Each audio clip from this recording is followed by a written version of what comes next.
Vous vous souvenez quand on faisait poule ou coq avec les herbes sauvages comme ça qu'on trouvait sur la route? Tu les prenais, tu tirais poule ou coq, et si ça dépassait fort, c'était un coq, et s'il y avait plein de trucs, c'était une poule. Je crois que c'est un truc dans le genre. Ça m'a fait penser du coup, est-ce que vous vous souvenez quand on prenait comme ça les pommes, et qu'en fait on tenait le bout, on tournait, et on disait des initiales A, B, C, D, E, et en fait quand le bout se décrochait, ça voulait dire que c'était l'initiale de ton amoureux ou de ton amoureuse.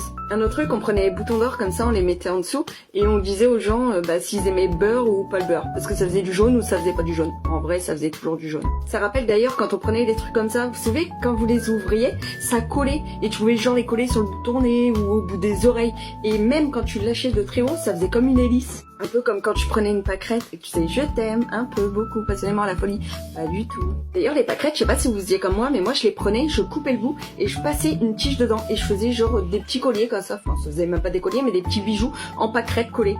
D'ailleurs, est-ce que vous vous souvenez que nous, quand on était jeunes, on faisait des herbiers comme ça? On récupérait des feuilles, on les mettait dans un dictionnaire ou dans un catalogue ou dans un bottin, on les laissait sécher et après on les mettait dans un cahier à l'école. Les enfants font plus ça aujourd'hui.